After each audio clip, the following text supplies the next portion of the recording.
وقالوا ربنا إنا أطعنا سادتنا وكبراءنا فأضلونا السبيل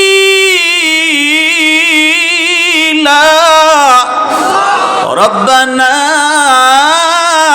آتهم ضعفين من العذاب والعنهم لعنا كبيرا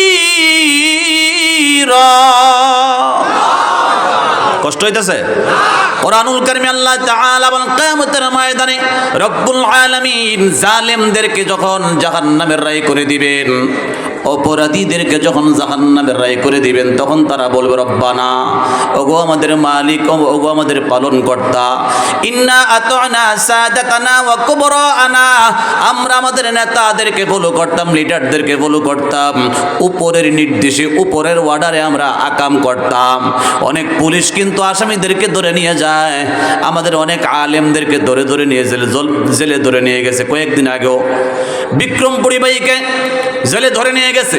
ওই গাজীপুরের দিকে কে বা কাহারা আক্রমণ করছে এক হিন্দু লোককে, আলেমদেরকে বাইসা বাইসা জেলে নিয়ে গেছে। মুসলমান মনে রাখবেন, যারা দুর্বল তার পক্ষে কেউ না থাকলেও আল্লাহ আছে, আজানা নাই। আমাদের বড় বড় আলেমদেরকে জেলে যখন ধরে নিয়ে যেত আগের সরকারের আমলে, পুলিশদেরকে জিজ্ঞেস করলে কেন জেলে ধরে নিয়ে যান, সাংবাদিকরা যখন জিজ্ঞেস করতো কেন তাকে ধরে গ্রেফতার করলেন, তখন বলতো এটা উপরের অর্ডার, দায়ভার তারা নিবে না। কোন জায়গার অর্ডার? আমরা জানি উপরে তো আছে আল্লাহ। আল্লাহ অর্ডার করছে আলেমদেরকে নিয়ে জেলে পড়তে, এরা তাদেরকে উপরে মনে করতো। তো কিয়ামতের ময়দানেও যখন তাদেরকে জাহান্নামে দেওয়া হবে, তো উপরওয়ালার দোষ দিব, এদের উপরে যারা আর কি।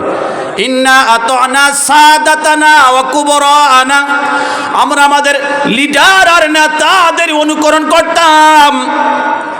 চাকরি বাঁচাতে গিয়ে কয়েকটা টাকার জন্য আমরা জুলুম করতাম। আসেনি লোক, খালি পাবলিক না, বহুত প্রশাসনের লোকেরও আছে যারা জুলুম করতো। কথা কন না, কথা ঠিক কেনা রেখে না। এখনও তো আপনাদের এই রোডে উত্তরবঙ্গের থেকে ট্রাক ট্রুক রাতের বেলা যখন হয়, 2টা 3টা মুরগির ট্রাক, মাছের ট্রাক থামা, কাগজপাতি সব চেক করার পরে কিচ্ছু নাই, সব আপলোডেড ক্লিয়ার আছে, স্যার টাকা দিয়ে যা। মুসাফা করে না, করে না? রাতে 2টা 3টার সময় ট্রাক থামায় মুসাফা করে, খেয়াল করেন না? আমরা তো রাস্তায় থেকে বুঝি। আছে জুলুম আছে, আপনার মনে দেখেন না। তাহলে মেন রোডে, হাইওয়ে রোডে ট্রাক থামায় থামায় থামায় থামায় টাকা নেয়, মুরগির টাকা 200 300 500। কাগজ ঠিক থাকলেও ওদেরকে কিছু না দিয়ে যাওয়া যায় না। কথা বলেন ঠিক না? ঠিক না? গাইবে মামলা দিয়ে 2000 3000 টাকা রেখে দেয়, অনর্থক অপ্রয়োজনীয় হ্যারাসমেন্ট করে। রাসূল বলছেন কাসরাতার শুরতি, কিয়ামতের পূর্বে বাদিরু বিল মাউতি সিত্তান ইমরাতাস সুফাহা ওয়া কাসরাতাস শুরত। রাসূল বলে কিয়ামতের আগে যখন 6টা বদঅভ্যাস দেখবে আমার উম্মতের মধ্যে, তো বাইসা থাকার থেকে মরে যাওয়াই ভালো। এর মধ্যে অযোগ্য ব্যক্তিরা নেতা হয়ে যাবে, কোনো যোগ্যতা নাই। আছে কি? গোষ্ঠীর জোর আছে, টাকা আছে, সে নেতা হয়ে গেছে, কোনো যোগ্যতা লাগে না। কথা বলেন ঠিক কিনা? ঠিক না? এগুলো এখন চলতেছে। দ্বিতীয় নাম্বার, রাসূল বলে যখন তোমরা দেখবা প্রশাসনের লোক বাড়তেছে, এটা রহমত না, এটা গজব। আইনের লোক বাড়বে, তারাই বেআইনি বেশি করবে। কথা বলেন ঠিক কিনা? ঠিক না? আসামি ধরে নিয়ে যায়, 10,000 টাকা দিলে ছেড়াতে, বিচার হয়েছে? কথা বলেন, বিচার হয়েছে নাকি? খুন করে জেলে গিয়ে আবার সেই জেল থেকে বাইরে আবার আগের মতোই খুন করে। উসমান হাদিকে যে গুলি করছে সে তো বড় আসামি, খুনিরা আবার ছাড় পায় কিভাবে? জালেমরা আবার মুক্তি পায় কিভাবে? কি শাস্তি? কিচ্ছু হয় না, কয়েক বছর জেল কাটে, আবার জামায়া দূরে তাদেরকে ফুলের মালা দিয়ে বের করে, এরপর আবার খুন করে আবার জেলে যায়। নিরাপদ, সবচেয়ে নিরাপদ জায়গায় হলো বাংলাদেশের এখন জেলখানা। কারণ লেন্ডি প্রসেস, বিচার এত স্লো, এদের বিচারই হয় না। এক ওসি প্রদীপ কয়েকশো খুন করার পরে ফাঁসির রায় হয়েছে। মেজর সিনহাকে খুন করার পরে পুরা দেশের টনক নড়ছে, শত শত সাংবাদিকরা ভিডিওটা তার বিষয়টা তুলে ধরছে। এরপরে এই ওসি প্রদীপের ফাঁসির রায় হলো, কার্যকর নাই, জেলে বসে বসে আসে আরামে খাইতেছে। কথা বলেন ঠিক কিনা? ঠিক না? আল্লাহর বিচার বড় দ্রুত। কোরআনে আল্লাহ বলছেন اليوم تجزى كل نفس بما كسبت لا ظلم اليوم।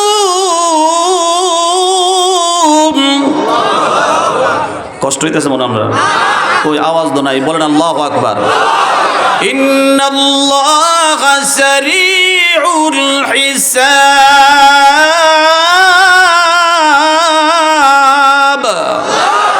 কোরআনে আল্লাহ বলতেছেন আল ইয়াউমা তুজজা কুল্লু নাফসিন বিমা কাসাবাত। হাসরের ময়দানে যখন বিচার কাঠগড়া আল্লাহ কায়েম করবেন, আদালত ইনসাফের কাঠগড়া যখন প্রতিষ্ঠা করা হবে, তখন আল্লাহ সেদিন যখন হিসাব করবেন আল্লাহ বলবেন আজকের দিনে বিচার হবে যথাযথ, যার যার প্রাশ্চিত্য, যার যার পাপের নেকি যথাযথ পাবে। লা যুলমাল ইয়াউম, আজকের দিনে কোনো বেইনসাফি হবে না, জুলুম হবে না।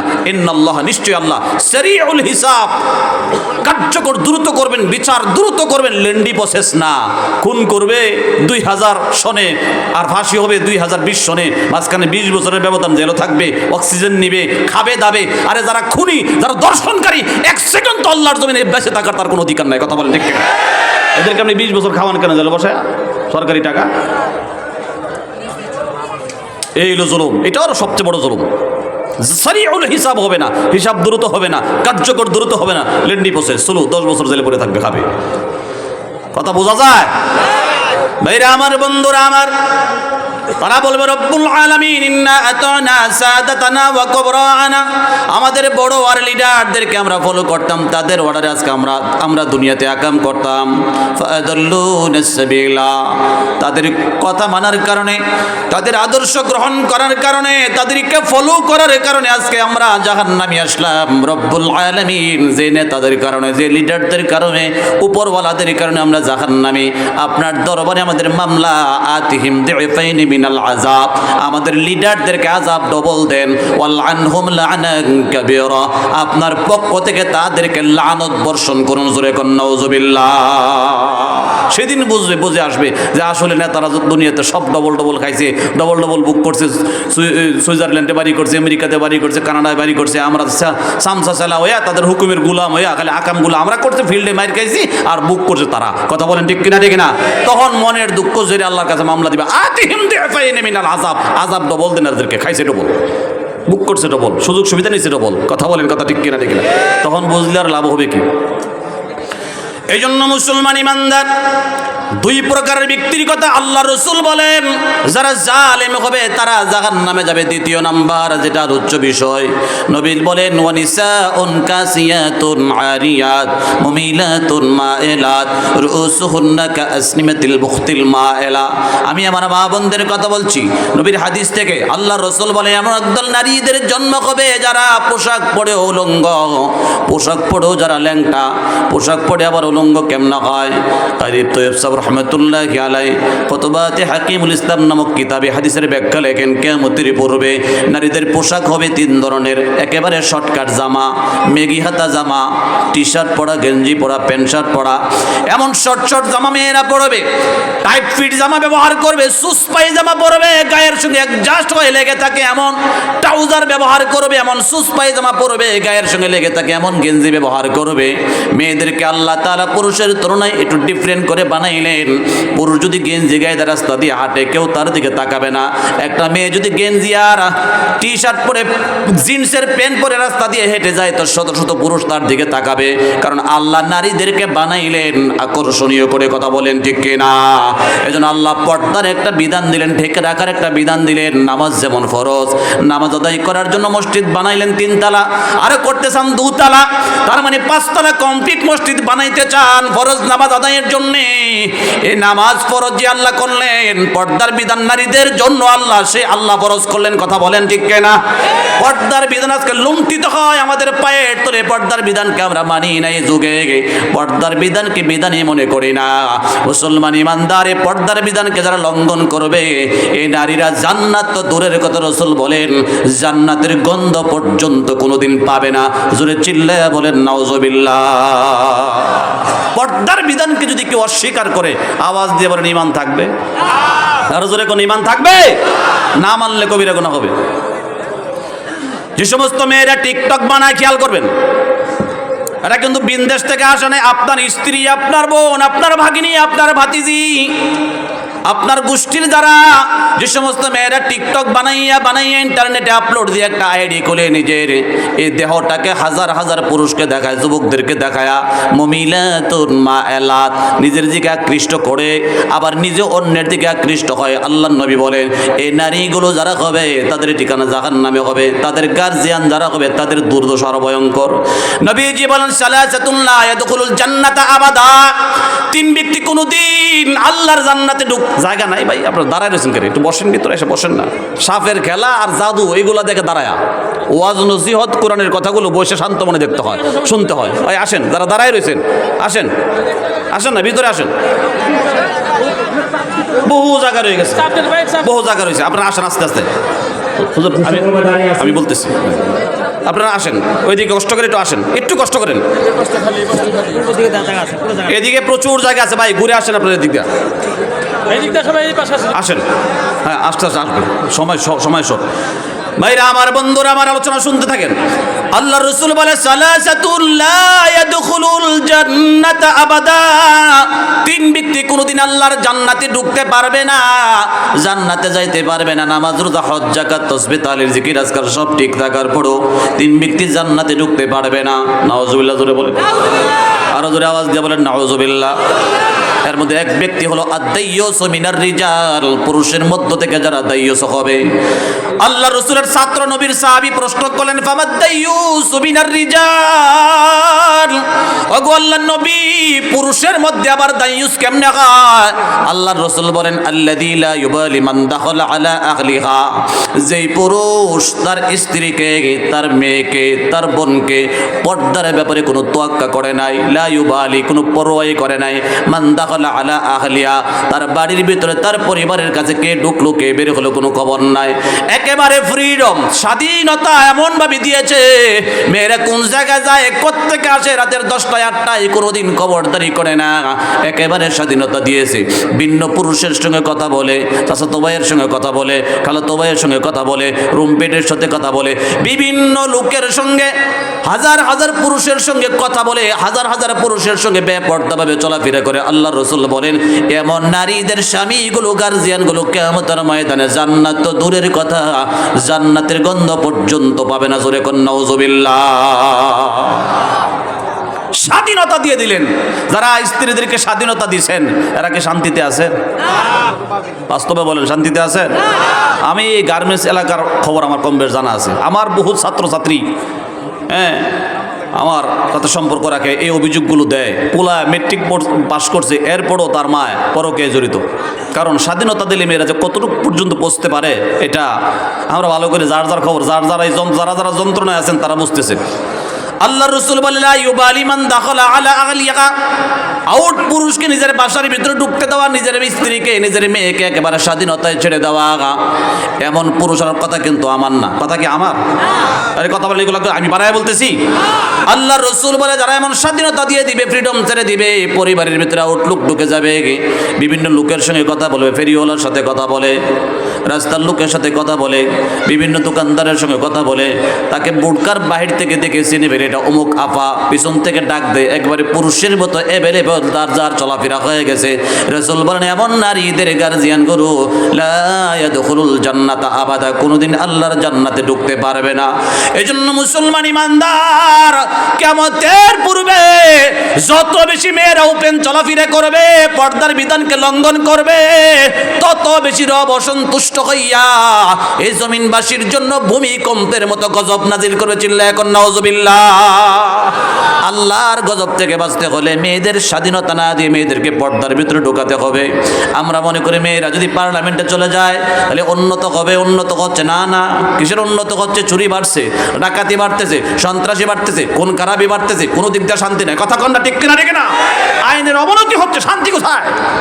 দেশে কোনো জায়গায় নিরাপত্তা নাই, কোনো জায়গায় আমরা শান্তিতে নাই। শান্তিতে আছেন আপনারা? আমি দেখি না কোথাও শান্তি। প্রতিদিন খুন হয়, প্রতিদিন মার্ডার হয়, প্রতিদিন দর্শন হয়, প্রতিদিন চুরি হয়, প্রতিদিন ডাকাতি হয়। শান্তি কই বললো? প্রতিটা নাগরিক যদি শান্তি পাইতো, ফ্রিডম ভাবে শান্তি মতো যদি যার যার এরিয়াতে থাকতে পারতো, বাসায় নিরাপত্তা পাইতো, এরিয়ায় নিরাপত্তা পাইতো, তাহলে একটা শান্তির একটা দেশ ছিল। এটা অশান্তি শুধু দিন দিন বাড়তেছে, কারণ আমাদের পাপের কারণে রবের পক্ষ থেকে বিভিন্ন কোয়ালিটির আযাব আসতেছে। কথা বলেন ঠিক কিনা? রেখে না এই জন্য মুসলমান ইমানদার আমরা আমাদের স্ত্রীদেরকে পর্দায় রাখতে চাই কিনা চাই না? আরো জোরে আওয়াজ দিয়ে বলেন, মেয়েদেরকে পর্দায় রাখতে চাই কিনা চায় না? وَقُلْ لِلْمُؤْمِنَاتِ يَغْضُضْنَ مِنْ أَبْصَارِهِنَّ وَيَحْفَظْنَ فُرُوجَهُنَّ وَلَا يُبْدِينَ زِينَتَهُنَّ।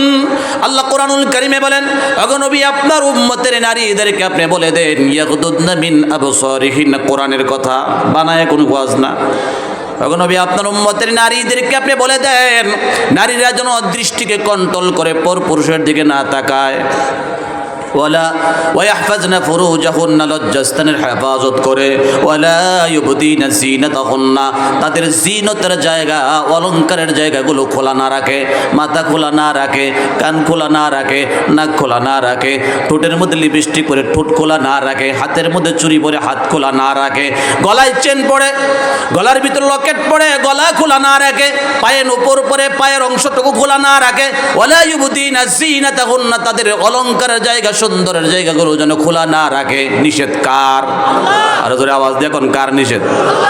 বাস্তবে মিলায় দেখেনি আল্লাহর নিষেধের সাথে আমাদের বাস্তবতার মিল আছে কিছু? মানে মেয়েরা কি পর্দা করতেছে? হাজার হাজার হাজার হাজার মেয়েরা বেপর্দা চলতেছে, পোশাকই নেই, বুরকাই নেই, একবার শর্টকাট জামা পরিবার। বিশেষ করে অনুষ্ঠানের দিন যদি হয় যে আজকে বন্ধ, অফিস বন্ধ, দেখবেন স্মৃতি সুদে হাজার হাজার মেয়েরা ছেলে নিয়ে ঘুরতেছে। আছে না নাই?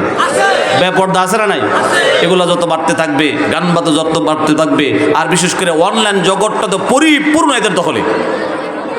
অনলাইনটা আর যেটা নাকি ইন্টারনেটের জগৎ কয় আর কি, টিকটক, ফেসবুক, এগুলো তো মেয়েদের দখলে। হাজার হাজার যুবকেরা, এক একটা মেয়ের যারা টিকটক সেলিব্রিটি মেয়েরা আছে, বিভিন্ন টিকটক বানিয়ে নাইসা গায়া এই ভিডিওগুলো আপলোড দিয়ে দেখবেন এদের মিলিয়ন মিলিয়ন ফলোয়ার। যত বেশি আকাম করতে পারে তার ফলোয়ার তত বাড়ে। কথা বলেন, কথা ঠিক কিনা? ঠিক না? এখানে একজন আমাদের পরিচিত বক্তা গোলাম রব্বানী ভাই আসবেন, যদি এই জায়গায় যদি বাংলাদেশের একজন গায়িকা বা নায়িকা আসতো, লোকের সংখ্যা কি এই পরিমাণ থাকতো না আরো বাড়তো? কথা বলেন, আরো কয়েকশো গুণ বেড়ে যেত। কারণ মানুষ যে কোন দিকে দৌড়ায়, মানুষের রুচি যে কোন দিকে, আল্লাহ এই খবর জানে না। এই জন্য ভাইরা আমার, বন্ধুরা আমার, ভূমিকম্পের মূল কারণ হলো জমিনের ভিতরে বেপর্দা, নির্লজ্জতা, বেহায়াপনা, জানা, বেবিচার যত পারবে তত বেশি আল্লাহ তাআলা ভূমিকম্প দিবে। তাহলে আওয়াজ দিয়ে বলেন, আল্লাহর এই ভূমিকম্প থেকে আমরা বাঁচতে চাই কিনা চাই না? আযাব আর গজব থেকে আমরা বাঁচতে চাই কিনা চাই না? একমাত্র তারাই বাঁচতে পারবে যাদের ভিতরে আল্লাহর ভয় আছে। জোরে আওয়াজ দিয়ে বলেন, কার ভয় আছে? বিধান নাজিল করেন আল্লাহ, মরে আবার যাব আল্লাহর কাছে, সে আল্লাহর বিধানগুলো আমাদেরকে মানতে হবে। আল্লাহর ভয় অন্তরে লালন করে আল্লাহ কোরআনে আল্লাহকে ভয় করতে কম্পনের কথা উল্লেখ করে, কিয়ামতের কথা উল্লেখ করে আল্লাহ বলেছেন, ইয়া আইয়ুহান নাসু তাকু রাব্বাকুম ইন্না জালজালাতাস সাআতি শাইউন আযীম।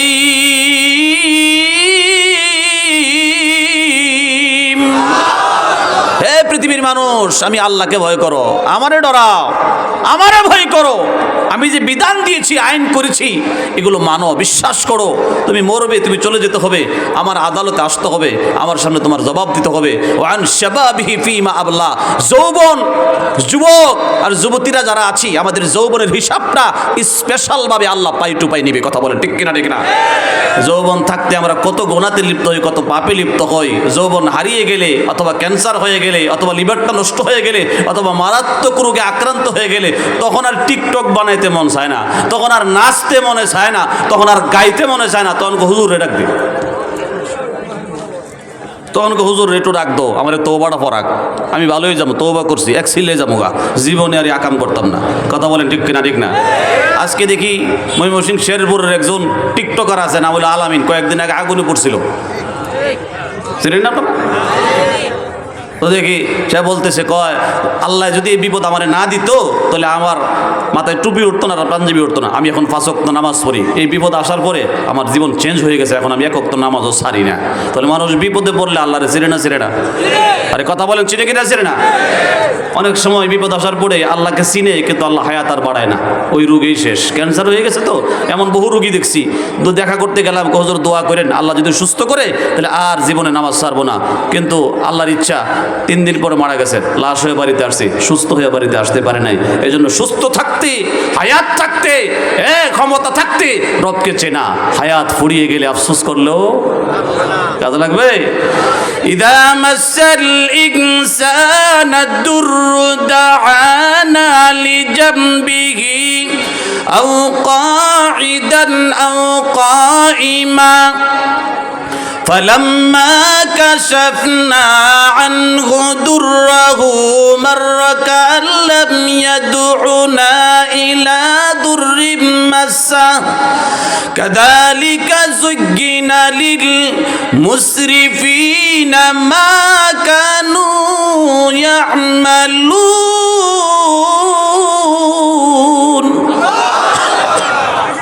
আল্লাহ কোরআনে বলেন সূরা ইউনূসে, ইদা মাসাল ইনসানা দুররু, মানুষকে যখন কোনো মারাত্মক ব্যাধি বা বিপদে ধরে, দাআনা লিজামবিহি, আমি আল্লাহরে শুয়া শুয়া ডাকে, মানে হসপিটালে শুয়ে রয়েছে, ডাক্তাররা চিকিৎসা দিচ্ছে, ওই অবস্থাও দাআনা লিজামবিহি, আমি আল্লাহকে আল্লাহ আল্লাহ বাঁচাও, আল্লাহ তুমি ছাড়া উপায় নাই, এভাবে আল্লাহরে ডাকে না? ডাকে না? সুজা থাকতে ডাকছে না, শুয়া সুজা হওয়ার পরে ডাকে। কথা বলেন ঠিক কিনা? ঠিক না? আও কাঈদান, বসে থাকলেও ডাকে, বসায় রাখছে, হুইল চেয়ারে বসায় রাখছে, তখন আল্লাহরে ডাকে। আও কায়েমা, দৌড়ে দৌড়ে হাঁটায়, হাইটে হাইটেও ডাকে। মানুষ তো 3 অবস্থায় থাকে, হয়তো শুয়ে থাকে, নাহলে বসে থাকে, নাহলে দাঁড়ায় থাকে, এছাড়া তো আর অবস্থা নেই। মানে হর হামেশা তখন ডাকে, সেকেন্ডের জন্য আল্লাহরে তখন বলে না। বিপদে পড়লে আল্লাহরে এত ডাকা ডাকে, বিপদ থেকে উদ্ধার হলে আল্লাহরে আর চিনে? কথা বলেন, চিনে? এই জন্য মুসলমান, যৌবনটা কাজে লাগানো। পাপের রাজত্ব করতে পারেন আপনি যৌবনকালে, আবার নেকের স্বর্গে যেতে পারেন আপনি যৌবনকালে। কারণ যৌবন হলো আপনার লাইফের স্পেশাল টাইম, বাজার করার দিন, ইনকাম করার দিন।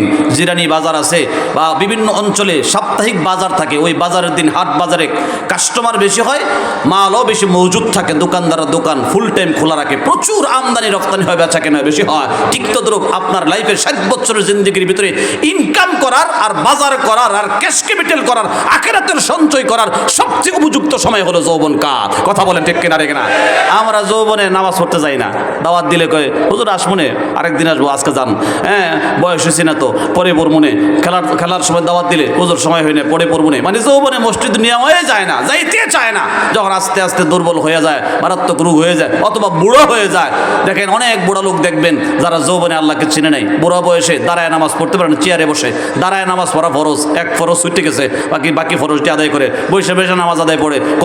এমন সময় অনেক বুড়া লোক আছে যারা পেশাব করতে বসলে পায়খানা করে দেয়, একবারে ঢিলা হয়ে গেছে, লুজ হয়ে গেছে রাস্তাঘাট।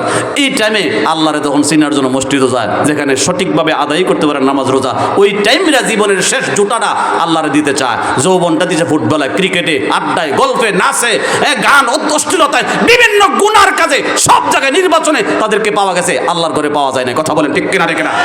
সময় হারায় না ভাই। সবাই যেমন দুনিয়াতে আপনাকে যৌবনকালে ডাকে, আল্লাহ আপনাকে যৌবনকালে ডাকে। কথা বলেন ঠিক কিনা? ঠিক না? যৌবন আল্লাহকে দিতে রাজি আছি না নাই? সকলে আওয়াজ দিয়ে বলেন, যৌবন আল্লাহকে দিতে রাজি আছি না নাই? যারা যৌবনে আল্লাহকে ইবাদত করবে, আল্লাহকে ডাকবে, আল্লাহর সঙ্গে কানেকশন করবে, এদের ভিতরে নবীদের গুণ আল্লাহ ঢুকায় দেয়। দর জওয়ানি তওবা কর দান, দর জওয়ানি তওবা কর দান, শিওয়ায়ে পয়গম্বরি ওয়াক্ত পীরে গরগে সালেম মিশাওয়াদ পর খাসগারি। যৌবনকালে আল্লাহর ইবাদত করা, এটা হলো নবীদের গুণে গুণী হওয়া। যারা যৌবনকালে আল্লাহর ইবাদত করবে, শেষ বয়সে চাইলেও ওয়াজে আসতে পারে না, চাইলেও মক্কা যেতে পারে না, চাইলেও উমরা যেতে পারে না, চাইলেও মসজিদে 5 ওয়াক্ত নামাজ পড়তে পারে না, স্বাস্থ্য কুলায় না, একেবারে দুর্বল, বিছনায় শোয়া, আল্লাহ তারে ঘরে বসায়া শোয়া হজের সোয়াব, উমরার সোয়াব, ওয়াজের সোয়াব, তাহাজ্জুদের সোয়াব, আওয়াবিনের সোয়াব, তার মনে যত স্বপ্ন তৈরি হবে, যত প্ল্যান তৈরি হবে, সমস্ত সোয়াবগুলো আল্লাহ মুক্তিযোদ্ধা ভাতার মতো ঘরে বসায়া দিবে। জোরে বলেন সুবহানাল্লাহ। আর যৌবনে যারা আল্লাহরে চিনে নাই, সব জায়গায় বেকার। নাচে গেলে মানুষ সমালোচনা করে, আপনার মতো বুড়া লোক নাচ গান দেখে, আপনার মতো বুড়া লোক টিভি দেখে, আপনার মতো বুড়া লোক এই সিনেমা দেখে, আপনার মতো বুড়া লোক রাজনীতিতে আসে, মানে কোনো জায়গায় যখন দাম নাই, এই শেষ বয়সের একেবারে বেকার টাইমরা আল্লাহরে নিয়ে দেয়। বলেন আল্লাহকে মূল্যায়ন করলেন আপনি? আমাদের এই যৌবনের ক্ষমতা দিয়েছে কে? আল্লাহকে যৌবন কাল দিব, রাজি আছি তো ইনশাআল্লাহ?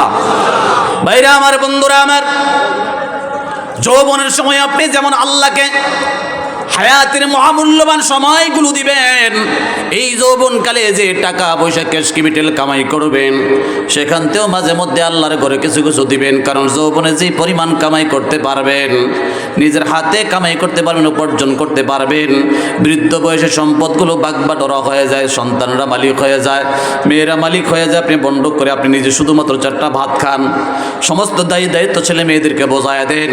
এজন্য রাসূল বলেন, ওয়াকিনাকা ক্বাবলা ফাকরিকা, তুমি নিঃস্ব হয়ে যাওয়ার আগে আগে তোমার হাতের সম্পদ থাকতে থাকতে আল্লাহর রাস্তায় তুমি দাও। এ মুসলমান ইমানদার, যৌবনের মহামূল্যবান সময় যেমন আল্লাহরে দিবেন, যৌবনের সময় আমাকে আল্লাহ তাআলা যে সম্পদগুলো দিলেন, কামাই করার যে সামর্থ্য তৌফিক দিলেন, সেখান থেকে আল্লাহর ঘরে কিছু কিছু দিয়া আমি ক্যাশ ক্যাপিটাল করে যখন একা চলে যাব অন্ধকার কবরে, ওই কবরে আমার কোনো সাথী থাকবে না, আমার কোনো সঙ্গী থাকবে না, আপনজন কেউ থাকবে না।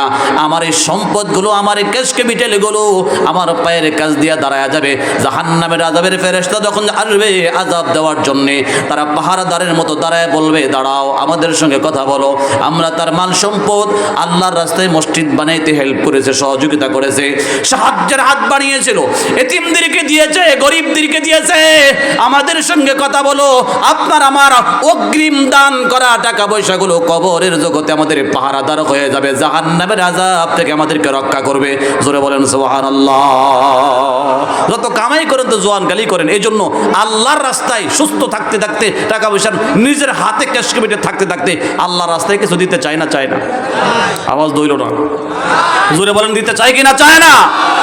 এই যে মসজিদটা আপনারা জানেন, আগেই বলেছেন, আজকের মাহফিলের যিনি পরিচালক